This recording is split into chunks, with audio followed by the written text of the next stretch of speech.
এটা যে কতখানি চাপের আজকে সেটাই তোমাদের সাথে শেয়ার করব। কোন ব্যাপারটা তাই জানতে চাইছে তো?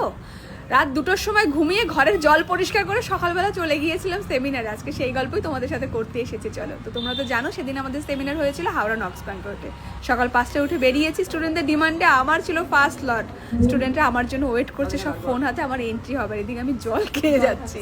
স্টেজে ওঠার আগে টেনশনে একদম না, একদম টেনশন হচ্ছে। তুই জল খা।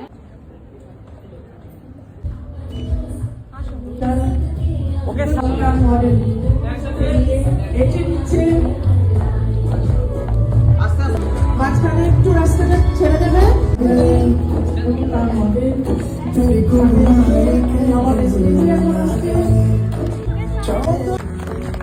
খুব প্রিয় মেকআপ আর্টিস্ট, ওয়েলকাম।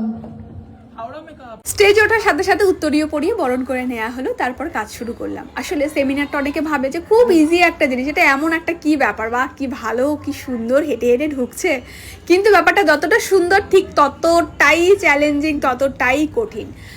কারণ হচ্ছে আমরা যখন ব্রাইডের বাড়িতে যাই আমরা বলি এই ঘরটা একটু ফাঁকা করে দিন, লোকজন কথা বললে কাজ করতে ডিস্টার্ব হয়।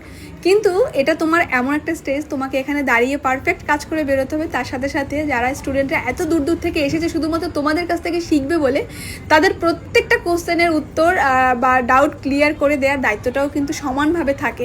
তারপরে যে টাইম লিমিটেশনটা থাকে তার মধ্যে কাজটা কমপ্লিট করতে হবে। কারণ আমি যদি লেট করে ফেলি, আমার পরপর যারা মেন্টররা রয়েছে সবাই লেট করে ফেলবে, সবাই ওয়েট করছে।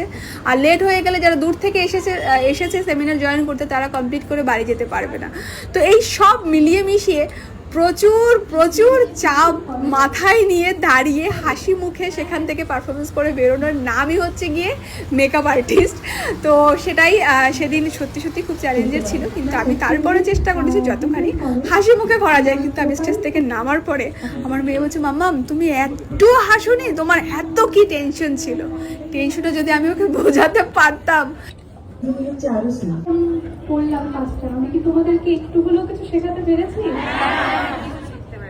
বোঝাতে পেরেছি? কষ্টটা তখনই অনেকটা কমে যায় যখন স্টুডেন্টরা বলে যে না, তারা বুঝতে পেরেছে, তারা শিখতে পেরেছে। এটা একজন টিচারের কাছে অনেক বড় পাওয়া। স্টেজ থেকে নামার পরে সবাই এসেছিল সেলফি তুলতে, চেষ্টা করেছে সবার সাথে হাসি মুখে সেলফি তোলার। কিন্তু ব্যাপার হয়ে গিয়েছে আমার পরে আরেকজন মেন্টর স্টেজে উঠবে, আমি যদি এখানে থাকি তো সেটা তার জন্য একটু সত্যি প্রবলেমের। তো যার জন্য আমি এখানে একদম স্টে করিনি। হয়তো বা অনেকে কষ্ট পেয়েছে, দিদি সেলফি না তুলে চলে গেছে, কিন্তু বিশ্বাস করে এখানে যদি আমি থাকতাম তবে যে স্টেজে উঠবে তার কাজ করতে প্রবলেম হবে, বা বাকি যারা রয়েছে তাদের কনসেন্ট্রেট ব্রেক হতে পারে। তো যার জন্য আমি ওর ওখানে স্টে করতে পারিনি। তো যাদের সাথে সেলফি তুলতে পারিনি আমি সত্যি ভিডিওতে বললাম এক্সট্রিমলি সরি। তো ভিডিও কিন্তু এখানেই শেষ না। তো মডেলের ফাইনাল লুক তো তোমরা দেখেই নিয়েছো। তো এবার হচ্ছে ফটোশ্যুট করার পালা। এখানে ফটোশ্যুট চলছে, তার সাথে সাথে চলছে দুপুরের লাঞ্চ। বিশ্বাস করো প্রত্যেকটা জিনিস তারা এত সুন্দরভাবে অ্যারেঞ্জ করেছে, খাবার থেকে শুরু করে প্রত্যেকটা জিনিস, যেটা সত্যি প্রশংসা পাওয়ার মতো। প্রশংসা না করলে সত্যি এটার ব্যাপারটা ভীষণ বাজে হয়ে যাবে। তো খেতেও আর শান্তি নেই। দেখো টুনি ছুটতে হচ্ছে, খাওয়া দাওয়ার পরে এখন উনি এই ড্রেসটাকে ডলতে বাথরুমে চলে গেছে। বাথরুম আর এক্সট্রা করে পরিষ্কার বা ঝাড় দেওয়ার কোনো দরকার নেই, একদম ড্রেস দিয়ে পরিষ্কার হয়ে যাবে। তো এরকম ভাবেই কেটে গেল আমাদের সকাল থেকে সন্ধ্যা। ভীষণ ভালো কেটেছে দিনটা। So that's for today. That's all for today and good night. Good night.